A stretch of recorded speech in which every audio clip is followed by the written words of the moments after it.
Shana Meyerson with the Yoga of War podcast. Here today to talk about the pending ceasefire resolution and what it means for Israel and what it means for Gaza. First of all, thank you all for the love and support and concern in the wake of the Palisades fire. I came home last night and want to assure you that, thank God, I am safe and so is my home. I do hope you'll consider donating to ongoing relief efforts to help the thousands of families across Los Angeles who have lost absolutely everything. That being said, you may be wondering what the fires in Los Angeles have to do with the war in Israel.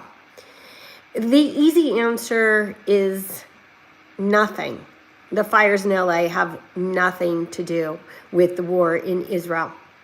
But tell that to the Jew-hating masses out there who are blaming even this catastrophe on Israel. If that shocks you, it shouldn't. If you've been paying attention for the last few decades leading up to this moment, Israel has also been blamed for the water crisis in Flint, Michigan, the George Floyd incident, and of course, 9/11, to name just a few. The blaming does not end, and don't be confused.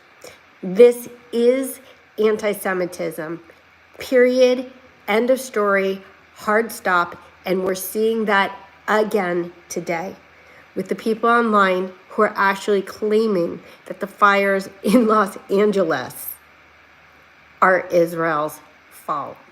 Let me just add, Israel is actually sending fire consultants to Los Angeles to help with the cleanup and future prevention efforts. That being said, let's get back to the topic at hand. I am talking today about the situation with the hostage deal in Gaza and the proposed ceasefire. I know that the world has already been informed that this is a done deal. There's only two teeny tiny issues. Trump said it's a done deal. Biden said it's a done deal. Qatar said it's a done deal. The media said it's a done deal. However, as is typical of all of these negotiations, Hamas, as always, decided to add in more stipulations regarding the terrorists that are to be released in exchange for Israeli hostages after they signed the agreement and publicly announced that they agreed to the terms of the deal. Okay? So let's be clear.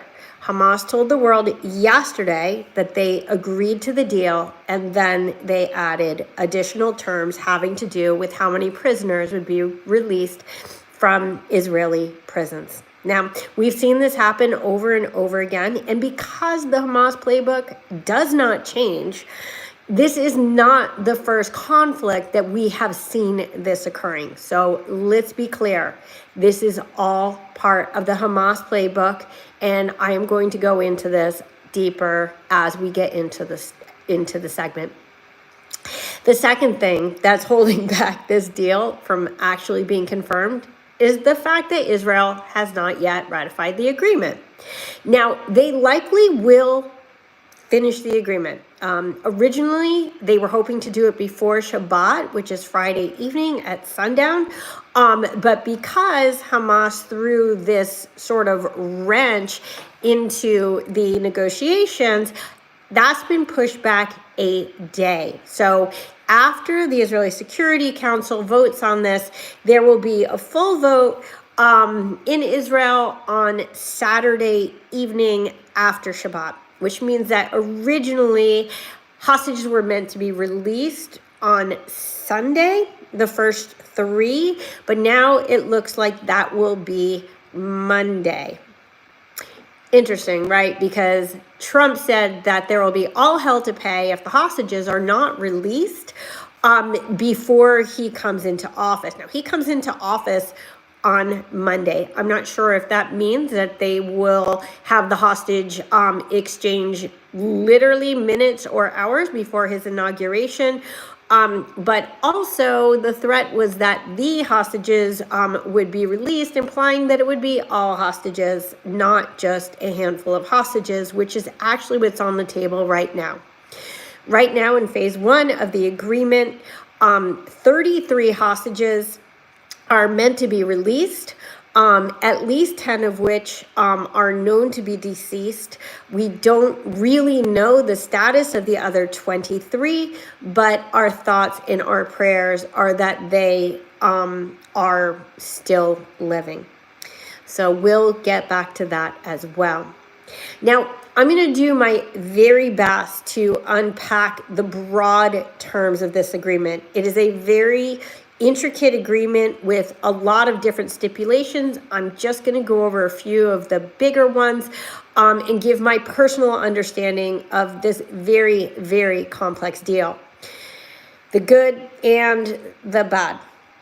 But let me be very, very clear. No matter what your priorities are, if it's a hostage release, if it's ending the war, if it's defeating Hamas, if it's ceasefire, if it's peace, there is still nothing simple about this deal for any party involved. That being said, I'm going to be speaking from the voice of the community that I know best, which is the pro-Israel community. I'll try my best to be as objective as possible, but anybody who knows me knows that objectivity is not necessarily my forte, and sometimes I do get a little bit emotional about these discussions. Let me start by saying that in the pro-Israel community, there is a very, very mixed response, from complete elation to absolute horror. If I wanted to put myself on that continuum, am somewhere on the horror side, but not all the way on the horror side, because every life saved is a universe. And so whatever hostages we can get home, I want them home. I personally believe we should hold out until all 98 remaining hostages are released. But as it turns out, nobody consulted with me on this. So perhaps the powers that be know more than I do about what is best for the nation. That being said, to preface this conversation, I want to start by pinpointing what I see as the underlying problem in all of this, which is you don't negotiate with terrorists. Okay, when you sit across the table from a terrorist organization, first of all, it legitimizes them, okay? That they are worthy of sitting across the table from you, and that they are, that they're legitimate. It also empowers them, right? If you refuse to come to the table because you don't negotiate with terrorists, which most countries don't, as a matter of policy, then you are giving them bargaining power. Now, keep in mind who we are giving bargaining power to, okay?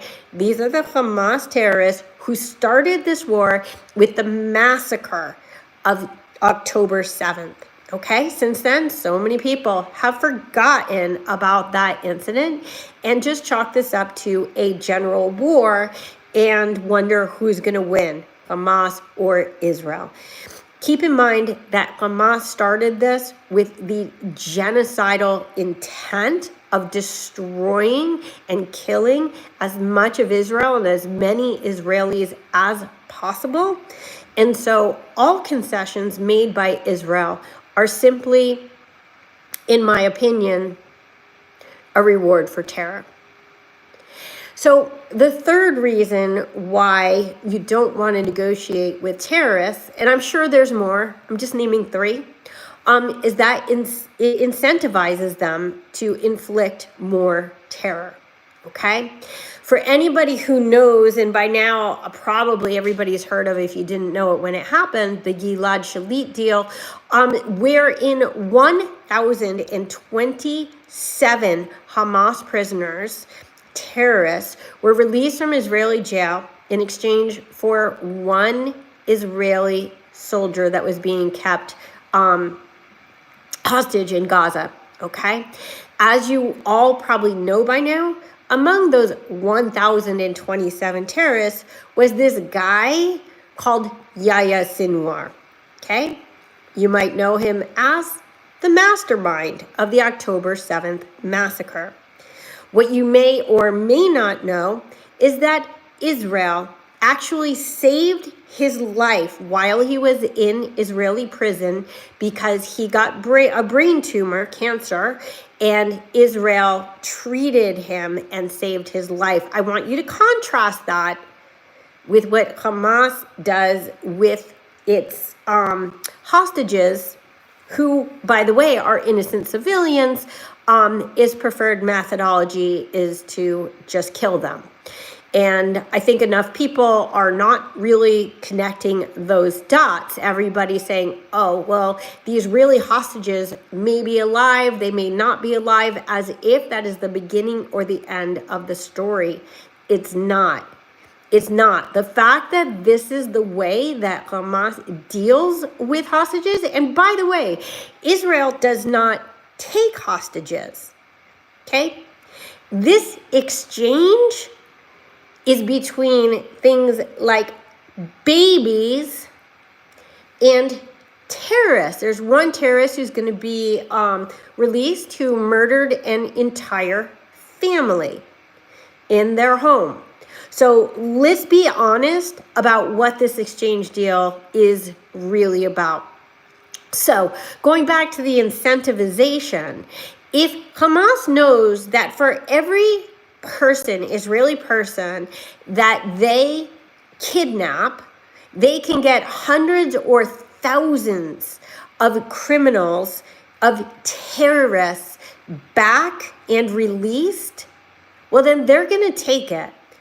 Likewise, I know that recently the U.S. gave more than $1 billion to Iran to release 5 American captives. So what is the message that it sends to Iran, particularly when they're in such financial straits? Well, let's kidnap more Americans and we can make billions of dollars more, which, by the way, can be used for terrorist infrastructure, not just for Iran, but also for its proxies across the Middle East, such as Hamas, such as Hezbollah, such as the Houthis, and so on. And so on, and so on. Overall, this ceasefire, to be honest, is little more than very broad-ranging rewards for the genocide Hamas unleashed on Israel on 10/7 in exchange for some Israeli hostages. I would love to give you a number. Remember, this is a multi-phased deal. And remember what happened in the last deal. It broke down before the agreed upon number of hostages were released. This is incredibly par for the course. So keep that in mind. Any Israeli concession, and this whole entire deal is Israeli concessions, represents a win for Hamas. So where do I begin? I'm sorry if I'm a little bit all over the place because this agreement is all over the place. Let me start with Donald Trump. For many of us, this deal, which has been forced upon really both sides, but I'm going to say Israel because that's the side that I'm most familiar with, by Donald Trump, honestly, to me and to many in my community, feels like an absolute betrayal because the pro-Israel community played such an instrumental role in getting him elected. Now, before he's even been inaugurated, he is trying very hard to accomplish what Ronald Reagan accomplished with the Iran hostage crisis, which is to get all is not going to happen. The most that's going to happen is 3 out of 98. But his goal was to scare Hamas into releasing all the hostages before he took office, just like happened with Reagan, really hours before he took office. Again, there may be 3, and 3 is wonderful. I will take 3 live hostages any day of the week, but by no means will we have 98 freed hostages. And I want you to, once again, keep in mind what it means to be holding 98 hostages. Every single one of them, a litany of war crimes. And honestly, the main reason this war is occurring in the first place. Ask any IDF soldier, and the thing that drives them is to release those hostages, even at the risk of their own lives. These hostages mean everything to Israel and to the Jewish people. Now, so many people are so quick to discount that and say, yeah, well, there's only 100, and there have been tens of thousands, according to the Hamas Ministry of Health, of Gazans who have lost their lives. This is not a matter of morality or proportionality. Understand that also in World War II, millions of Germans and Europeans lost their lives because it was a fight for good and evil. And unfortunately, that is how war works. These 100 hostages are the reason that the war is continuing today, and they could have been released by Hamas at any moment in time, including right now, if they really wanted to end the war. But instead, what Hamas chose is to use its own people, as you know, as human shields, as human sacrifices. This is not news. This is not my opinion. This is the words of Hamas. Because the more civilian casualties they have on their side, the more they win the fight for public opinion, and the more the world turns against the only Jewish state which A, is fighting for security along all of its borders, wherein terrorists are infiltrating everywhere, and 2, they want to get their hostages home. Okay?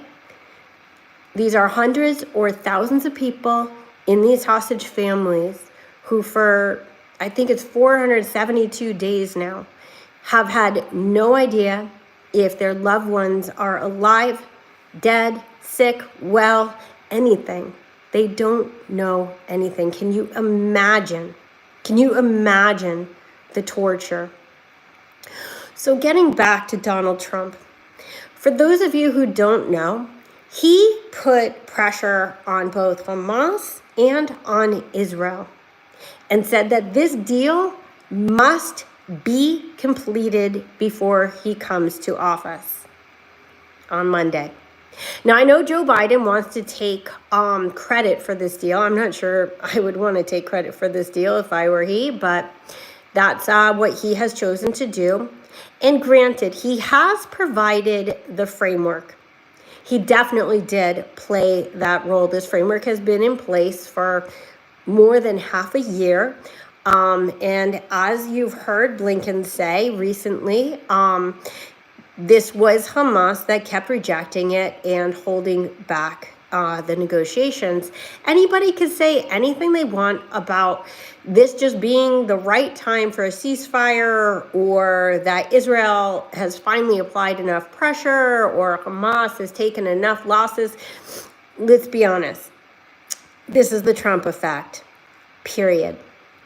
Now, at first, when Trump said that all hell was going to break loose if the hostages were not released, it seemed as if, and particularly in light of the fact that he has chosen an extraordinarily pro-Israel cabinet, that what he meant was that Iran and Hamas and Qatar and Turkey and Egypt and all the people who are on that side of the equation better release the hostages. Now, turns out that, yes, that was half the message. It might have even been 60% of the message. But the other 40 to 50% of the message was to Israel. Do not mess up this deal. And Trump has literally threatened both sides that if either side prevents this deal from happening, there will be hell to pay. Now, let's go back to what I said about why right now the deal is being held up. Remember that after signing the deal, after Qatar announced to the world that the deal is done, after Trump announced to the world, after Biden took full credit for it, after all these things, Hamas added new demands, okay? Some say there was something having to do with the Philadelphia corridor, and some people say it has to do with what Palestinian prisoners are going to be released. Today, it sounds like, excuse me, the Prime Minister's office says it's about the prisoners, so I'm going to go on that. It's not really relevant. What's relevant is this. The world has already accepted and expects that this deal is a done deal. It isn't. Now, why does this matter? This actually happened last May as well, where the news told the world, oh, Hamas has agreed to this deal, sent it out to the press. The press announces that Hamas agreed to a deal, blah, blah, blah, blah. And then, lo and behold, they add new stipulations. Now, that part went under the radar. Instead, what happens is it looks like Israel is the one who is reneging on the deal. And that is what Hamas is banking on again. So the world says or hears that Hamas and Israel sealed a deal yesterday. Now, the media doesn't want to tell you that Hamas decided to add new terms and conditions. So what does this do? It pushes Israel into a corner, and now all eyes are on Israel, where the news is just, oh, and Israel has not accepted the deal yet, as if Israel is the one holding it back, okay? Now imagine if you signed a contract with somebody, and then after you signed the contract, after it was publicized to the world, I'm not sure why it'd be publicized to the world, the person on the other side decided to change that contract. You have every right to reject that contract at this point. By consistently holding Israel's feet to the fire and demanding more and more and more, now it's Israel that has to make the choice, to make the compromise, to stay in Trump's good graces. Now, to me, and again, there are complexities to this deal that not only do I not understand, but I'm not privy to. So I do want to talk about some of the other possibilities that are a lot more positive for incoming President Trump. But right now, as is on paper, in the news, it feels like this is a deal that's more about assuaging Trump's ego than creating actual peace and stability for Israel, or quite frankly, for the region. Keep in mind, Hamas has 98 Israeli hostages, but it has 2 million Gazan hostages. The Palestinian people are, for all intents and purposes, hostages to the same terrorist regime, that Hamas regime, as our Israeli hostages are. These are people, a whole strip of people who, as the world has poured literally billions and billions of dollars into infrastructure to build schools for them and water systems for them and buildings and libraries and all the things, Hamas has taken all that money and used it instead to build terrorist infrastructure, as well as tunnels where Hamas can hide, but the people of Gaza need to stay outside. Where the Israeli attacks are, because Hamas purposely draws the IDF in to civilian populations, so that the only way that Israel has any chance of making progress in this war is by risking civilian casualties. Now, I encourage you to listen to my my discussion about 2 weeks ago on what is and is not genocide. If you have any confusion about, excuse me, what that word means, and also what is and actually has gone on in Gaza. After I'm done, I'll go ahead and tag that video in the description below. Now, let's talk about the actual hostage deal. I'm going to talk just first now just about the Israeli hostages, okay? So in the first phase of this deal, 33 hostages are meant to be released. Originally, it was 34, but one of the men on the list was found murdered in a tunnel with his son just about a week ago. So now we're down to 33 that are left on that list. As I mentioned before, at least 10 of these 33 are known to be deceased.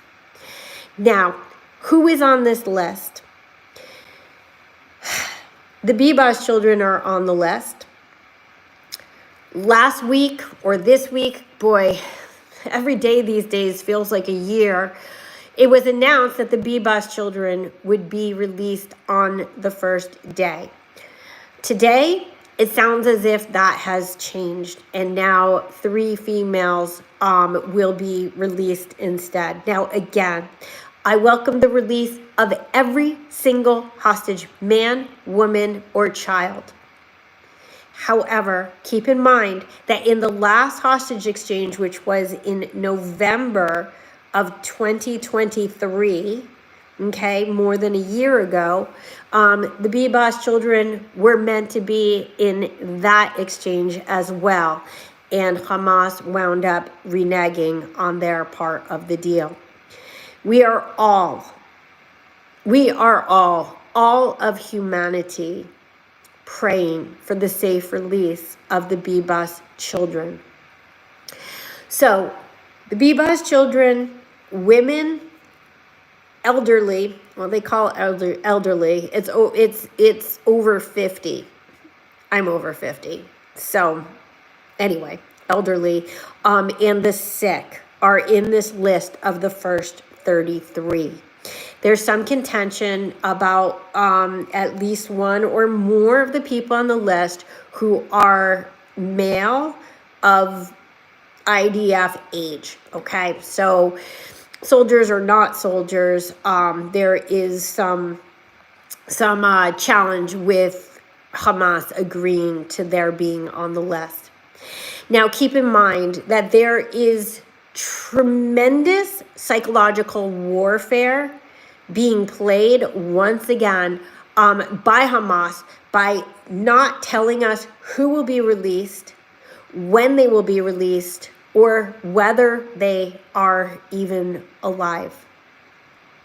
This is absolute torture, unmitigated torture for the families who are awaiting their loved ones.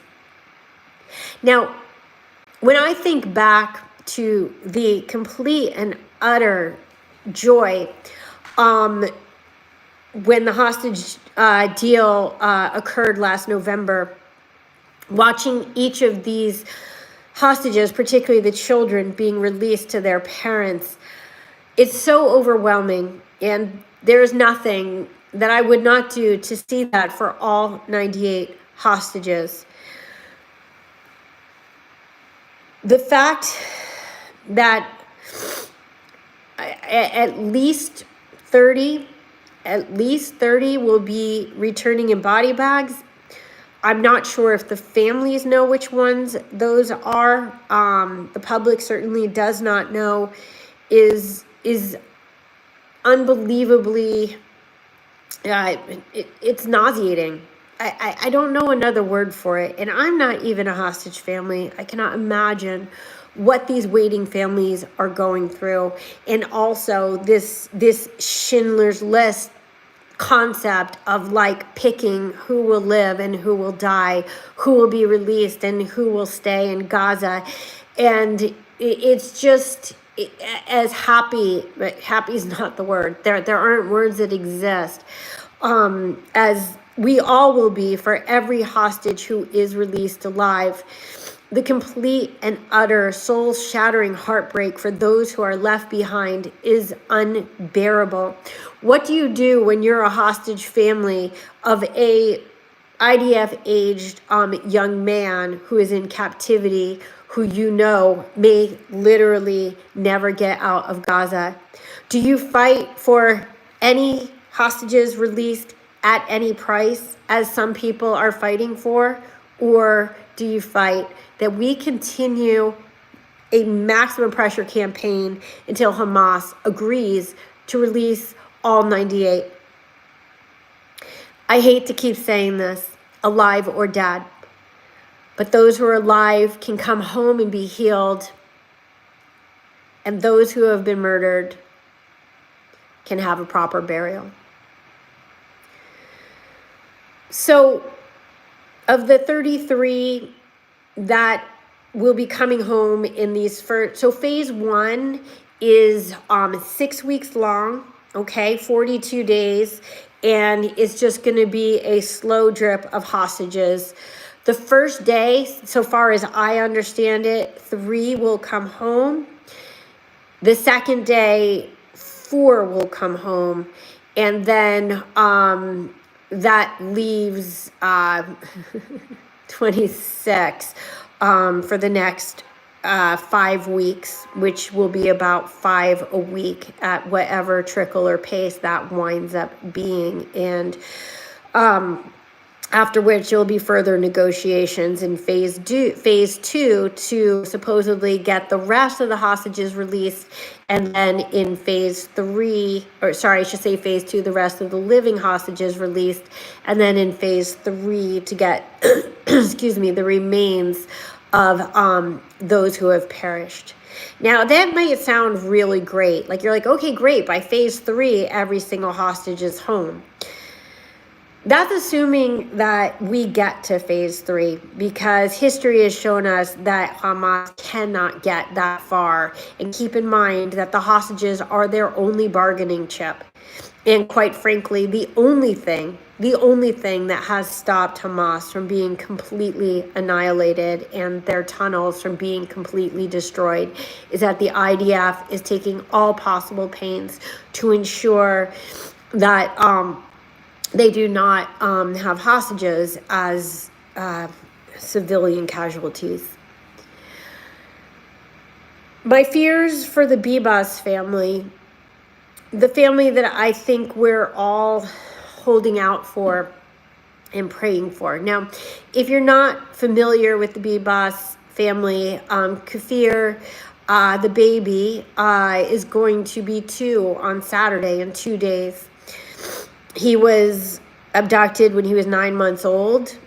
His first and second birthdays both will be in captivity.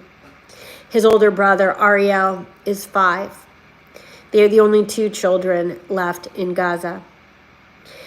Everybody, I think, is familiar with the photo of their mother, Shiri, holding her 2 baby boys in a blanket to her breast as she was abducted.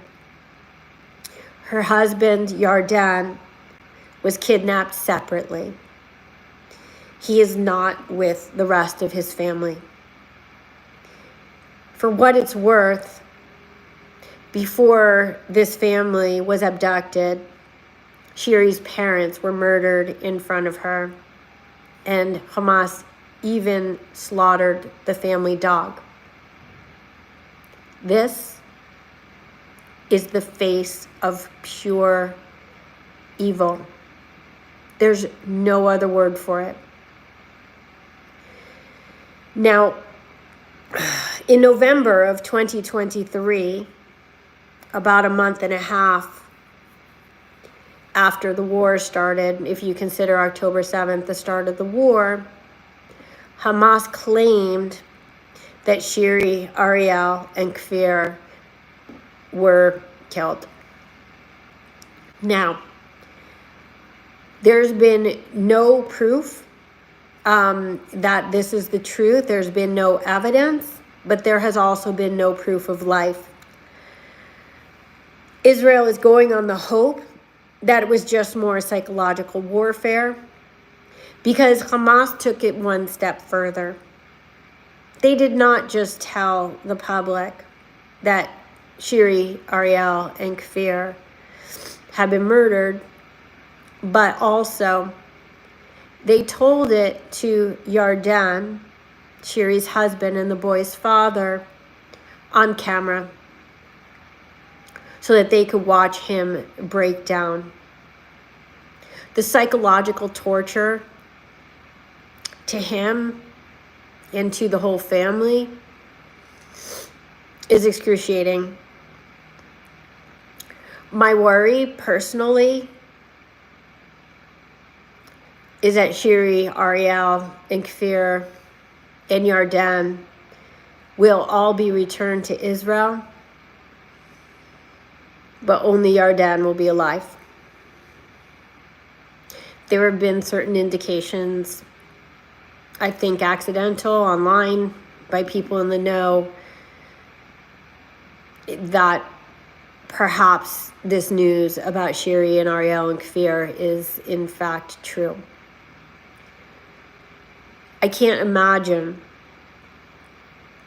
if Yarden comes home, that's the father, alone, how he will go on.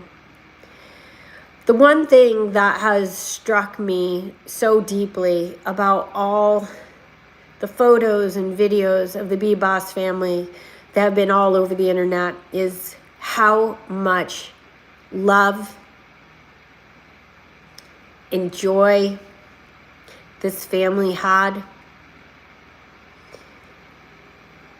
How wonderfully kind Yarden and Shiri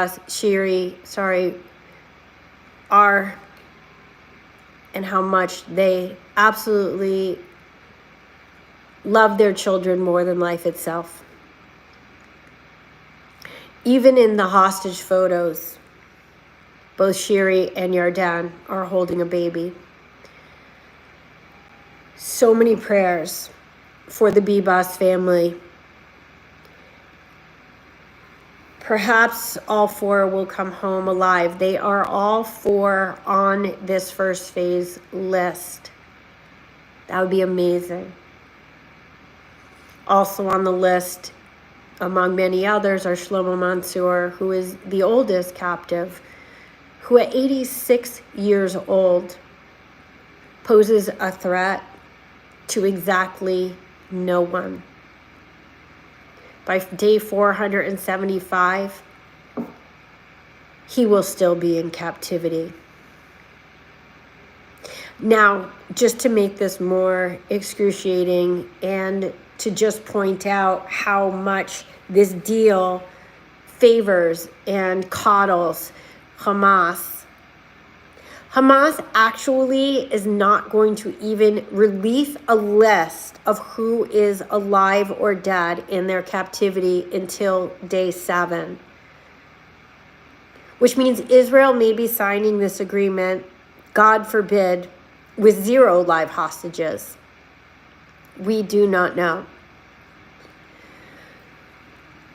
So on day 7, we will theoretically, because everything dealing with Hamas is no more than theoretical until it actually happens, know who is alive and who is dead.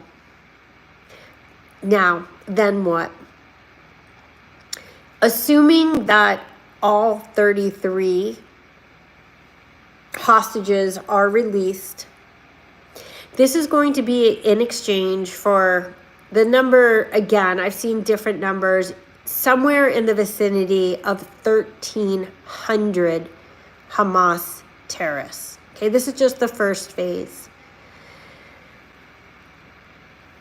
Now, a lot of people are wondering how these numbers can possibly be calculated. That a baby or grandfather in this scenario is worth 30 convicted terrorists, and a soldier, in this case, probably a female soldier, is worth 50 Hamas terrorists. I think to so many people who don't bother to really think about this exchange, it just seems like people for people. This is not people for people. These are convicted felons in exchange for absolutely innocent Israeli citizens. Completely innocent. Many of them peace activists, in fact. Where is this equation? How is this possible? It defies all logic, but it also goes back to what I said about the Gilad Shalit deal. When you set a precedent that you're willing to exchange 1,027 prisoners in exchange for one hostage, well, what do you think Hamas is going to ask for? You think they're going to ask for like a 1-to-1 or something like that? No. They know how much Israel values life, and that they can get more and more and more out of this deal just because Israel is so desperate to bring the hostages home.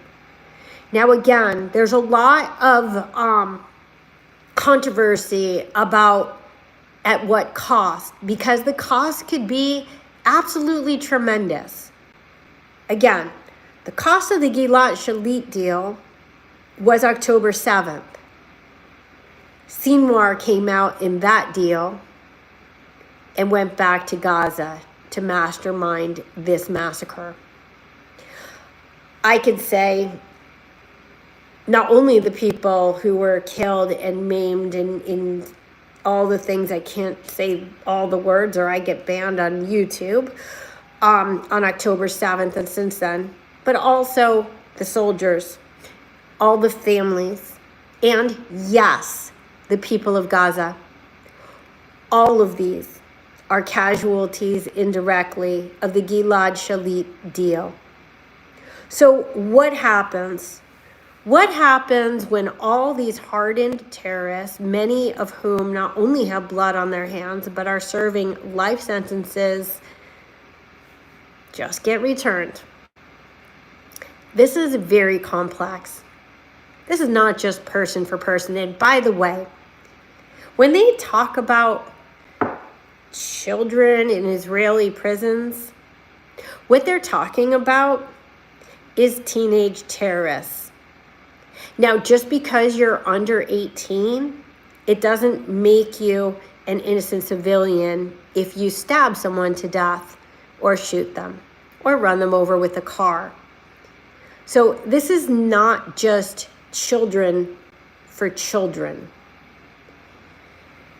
Keep in mind also, everybody fully accepts that Hamas might be returning a lot of these hostages, God forbid, even all of them, in body bags.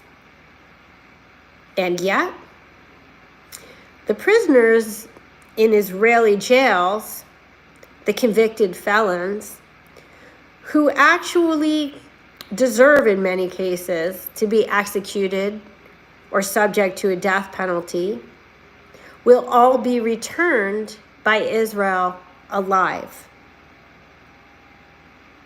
I don't understand how people can't see how clearly Israel deals with this conflict, with this war, and with their enemy with the utmost level of morality versus the unbelievable savagery of the terrorists of Hamas. So, supposedly in this deal, most of the, run-of-the-mill Palestinian prisoners who are released will be released back to either Judea, Samaria, what some people call the West Bank, or Gaza, okay? Where no doubt they will be re-radicalized and put right back into the Hamas system of terror. There is some talk, and I say some talk, there's a lot of talk, apparently it's a term, but these things seem to be very, very fluid, that those with life sentences who are being released will be released to Qatar or Turkey, a quote-unquote safe distance away. But let this be a reminder. Why Qatar or Turkey? Because they are both state sponsors of terror. They support Hamas. They support Hezbollah. Don't be fooled by Qatar's facetious role as a quote-unquote independent mediator in these negotiations. Okay? They have been harboring Hamas terrorists for as long as Hamas has existed. And definitely don't be fooled by Turkey's membership in NATO, because there is a very clear path to being accepted into NATO and no real path to get somebody out. There's nothing about Turkey that behaves like a NATO ally, but just like the United Nations, that people seem to think is some altruistic, peace-loving body, it's not. It's overwhelmed by terrorist and communist nations, but Turkey also, people seem to think are just another Western nation. They're not. They're another terrorist state. And they're getting more and more radical as Erdogan, as his rule gets deeper and deeper and more intractable. So that's an overview of the hostage for terrorist exchange.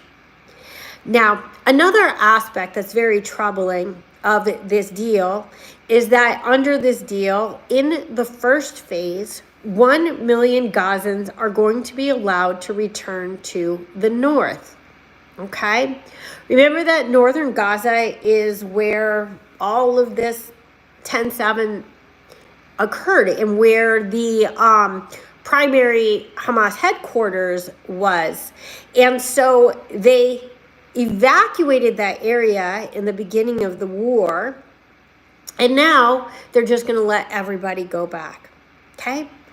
So you might say, wonderful, great, they get to go home. Well, no. Because keep in mind or understand, maybe you don't already fully know this, but ceasefire does not mean end of the war. It doesn't mean peace. It means there's a temporary pause.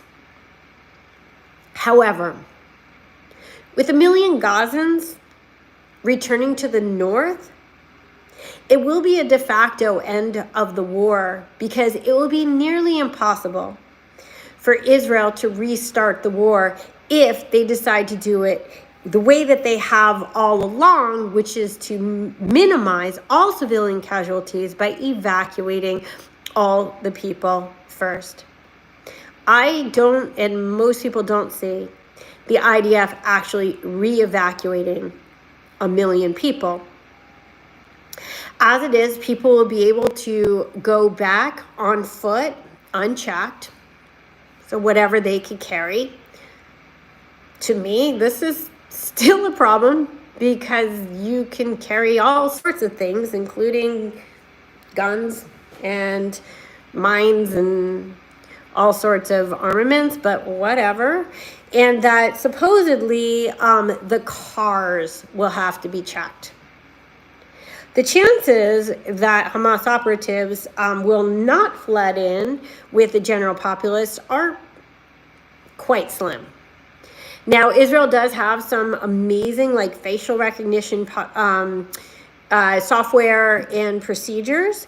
But of course, with such a mass migration and, people can wear things over their faces or headscarves or burqas, or it's very easy to go undetected in such a situation.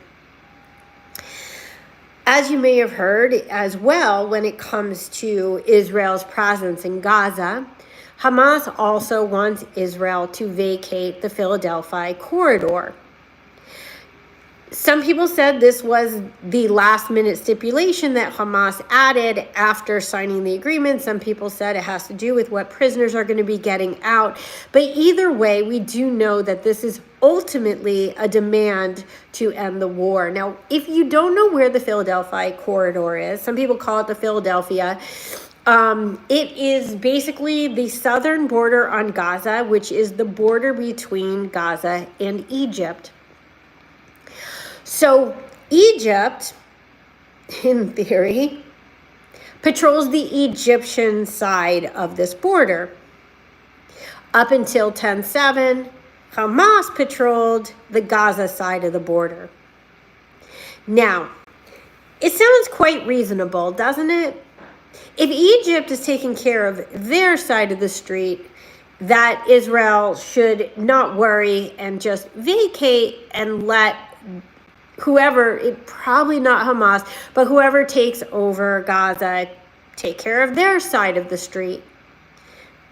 It's not as simple as that. Yes, Egypt is meant to be a friend, quote unquote, of Israel, right? Technically, Israel and Egypt have a very famous peace agreement. And yet, all of the weaponry, all of the missiles, and everything that has flooded into Gaza for militia and terrorist infrastructure from Iran has come through the Egyptian border.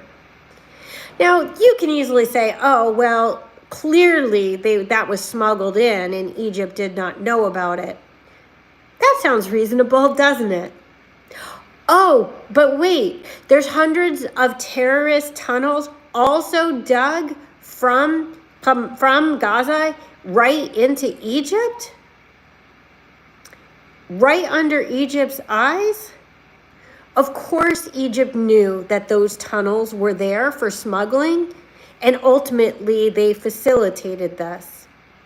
But with a wink and a nod, we continue to soldier on, pretending that Egypt is actually a friend of Israel or a friend of the West. They are the ones facilitating the movement of arms and missiles into Gaza, and that is why Israel needs to maintain control of the Philadelphia corridor until a reasonable peacekeeping force can be brought in to monitor that. The Gazans have proven that they are not capable of monitoring it themselves. Quite the opposite. When they monitor that border, they're monitoring their ability to smuggle weapons. So Egypt, again, I mean, boy, does this go deep. Egypt and Jordan, right, both have peace deals with Israel. And this is a very, very important part, right? Because Egypt is on Israel's south and Jordan is on the west. And so why did they come into peace deals with Israel? Well, largely it's because they get massive amounts of U.S. aid. And it behooves, or has behooved in the past, most nations to be an ally of the United States. Now here's the problem. In the Biden administration, the United States has lost an extraordinary amount of credibility in the world as being a world power or a superpower. Who has become more and more powerful, however? The axis of evil, right? Russia, China, Iran, North Korea. So Egypt and Jordan, who are very friendly with terrorists, though I won't say terrorist states themselves, have got to choose. They're at a juncture which team they want to be on. Now, to this extent, I think we're very lucky, we being Israel and its allies, that Trump did win and that there is a possibility of peace through power again. Because Egypt and Jordan during this war have been on the verge of canceling and have threatened to cancel their peace agreements with Israel and sacrificing their relationship with the United States, and betting that the axis of evil is going to come out on top at the end of all this, and they want to be on the winning team. I believe that now that Trump won, and as of Monday will be the leader of America, and I will argue the free world, that Egypt and Jordan will come back into lockstep and do what they can to stay in his good graces, which will include acting as, what's the nicest way I could put this, non-terrorist states when it comes to Israel. Now, Israel and Jordan haven't been all bad. They have actually stepped up to help Israel when Iran launched missiles. So there has still been some cooperation, but those are two deals on the brink. Okay, let's just briefly jump forward. Let's assume we make it through the first 6 weeks, okay? 42 days of the ceasefire and 33 hostages come home, okay? Phase 2 of the deal, the rest of the living hostages come home, and in phase 3 is the remaining, the already deceased hostages, okay? Now, here's where things get wonky once again. Considering that Hamas's negotiation tactics have always been the same, which is to drag their feet, to throw in wrenches, and also to keep changing their demands. They do not negotiate in good faith. And going back to my original premise, we should not be negotiating with them at all, but since we are, here's the other disturbing element of this ceasefire. In this agreement, after, I think it's something like 16 days or something, but after, let's say phase 1, after 42 days, if there is not all the mechanisms in place to go into phase 2, Israel has to continue, and Hamas, in theory, has to continue this ceasefire as long as negotiations continue. Now, what qualifies as negotiation? Is negotiation just showing up at Doha with completely unreasonable demands? I'm not being facetious. I mean, literally, what is going to qualify as negotiations? Because Hamas has proven over and over again that no matter what is negotiated, it's not enough. They always want more. And so then what? So we just have negotiations forever until the day that Hamas decides to break the ceasefire, because that's how it always ends. Okay, before I get into sort of the conclusions of all this, I want to talk about maybe some positive things that might be hidden in the woodwork that we are not privy to. We, meaning me and the general public, and we could only guess. So it is possible, it's very possible, that this deal, yes, was forced upon Netanyahu and the Israelis. That's not possible. That's actually true.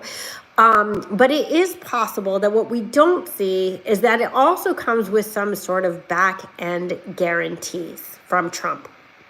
For example, maybe Trump has said, we're going to give this conclusive ceasefire to Hamas, but I'm going to give you Israel, unlimited support, whether that's military or diplomatic, to go in and destroy Iran and its nuclear infrastructure.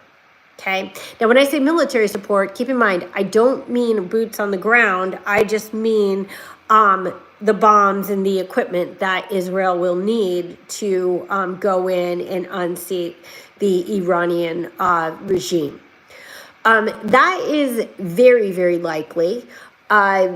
Keep in mind that Israel disarmed Iran of its air defenses, so they are basically a sitting duck.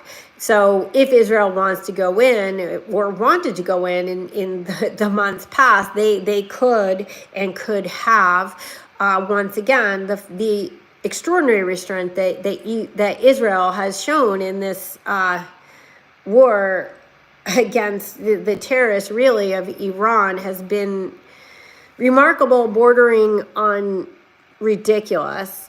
But so why would this matter? It's because if there is no Iran, there is no Hamas. Okay? Hamas gets all of its funding from Iran. So if we wind up with a Gaza that still has whatever, thousands of Hamasniks in it, but a different ruling party, and none of these Hamasniks can get a hold of like a gun or a knife or any mean, or missile launchers or any means of wreaking any sort of havoc, we sort of win, right?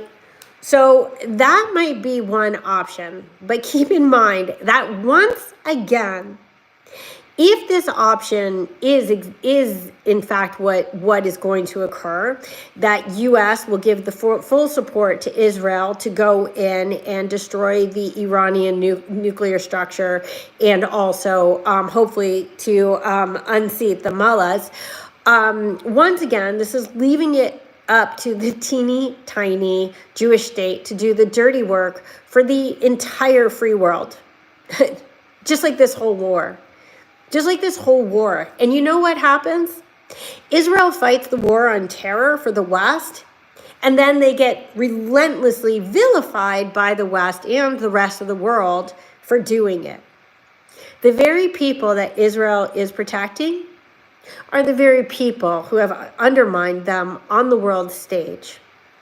So it will be wonderful if Trump gives Israel the go-ahead, and ultimately, I understand Trump does have to put America first, but Iran is a threat to America just like it's a threat to Israel.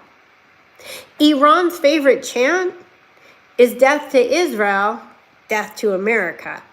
Or maybe it's death to America, death to Israel, but whatever it is, it's two sentences, it's a couplet. It goes together, and Iran's sights are far bigger than the Middle East. And they do present a threat to the United States, particularly if they do get the nuclear power that they are so very close to obtaining.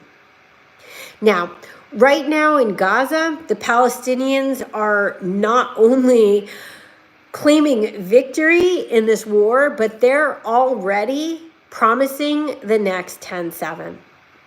The leaders are saying that the October 7th Al-Aqsa flood will be taught for generations to come as the greatest victory and as something that they will revere for all time.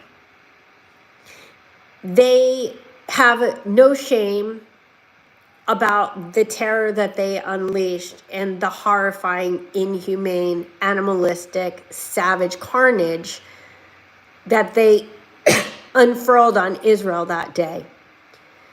And as they claim victory, I just want to say, Israel is never allowed to win a war.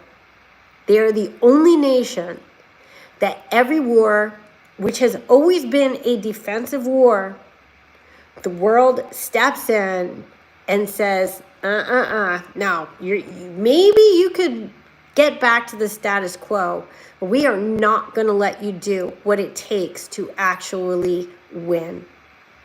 Now, what happens if Hamas stays in power? Well, just look at the next generation. It's all over the internet.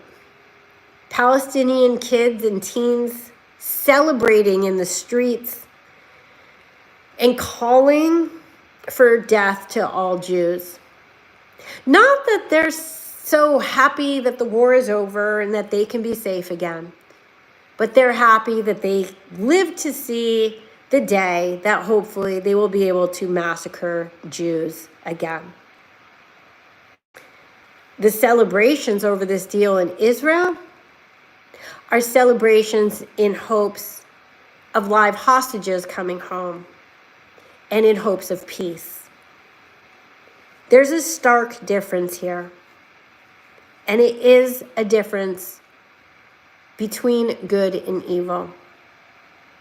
Are there good people in Gaza? I can guarantee you there are. Are there bad people in Israel? Sure, I could also guarantee you they are, because people are people. But you could only judge a civilization by its most overarching morality. The morality in Gaza is to kill Jews wherever they could find them. The morality in Israel is for peace and to fight for peace when necessary. Now, assuming this deal goes through, and all signs are pointing to it will go through because Trump says that it will, and therefore it must. Assuming it goes through, what does this hold for the future? Well, keep in mind, Hamas and the Palestinians have broken every single ceasefire ever. Keep in mind, there was a ceasefire in place on October 6, 2023. Keep in mind, there was a hostage deal and a ceasefire in November 2023. And if you go all the way back to the establishment of Hamas, 2005, 2006, every single conflict has been started by Hamas. Every single ceasefire has been ended by Hamas. I think the chances of all three phases of this deal occurring as planned are slim to none. I hope I'm wrong. There are certain things in this world that I will very, very, very, very happily be very, very wrong about, and that is one of them. We'll see how many phases we get through before the ceasefire is broken. In the best of all possible worlds, perhaps we get through all three. That would mean all 98 hostages are released. Israel withdraws from Gaza, and Gaza is left to rebuild.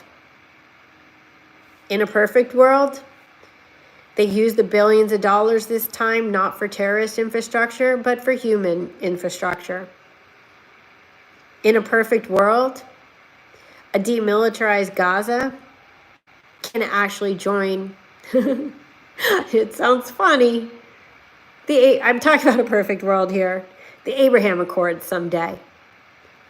Ultimately, the way I've always seen it, peace is actually easier than war. I don't understand why they keep choosing war. Now, a ceasefire, as always in these situations, because Israel is such a dominant military over the terrorist infrastructure of Hamas, is just a gift to Hamas. It's giving them the ability to regroup, resituate, and rebuild. And it's their choice. It's their choice if they want to rebuild as citizens of the world, or if they decide that they are going to rebuild as yet another terrorist state. Meaning that their attempt at 10/7 may happen in months, it may happen in years, it may happen in decades. But they have already sworn it is going to happen again. Or at least they're going to try. I don't know that Israel will ever allow something like this to happen again. Sometimes you only have to be woken up once. In conclusion, am I hopeful about this deal? Anything that brings home all 98 hostages gives me tremendous hope and tremendous, I want to say joy. I'm just praying that most of them come home alive. We know at least 30 are deceased. If that means 68 are alive and can come home and be healed, I'll take it. But remember that ceasefire doesn't actually mean peace. And in order to have peace, two sides have to want it. I hope that there's a day when the citizens of Gaza want it. Because honestly, peace is a very, very beautiful thing.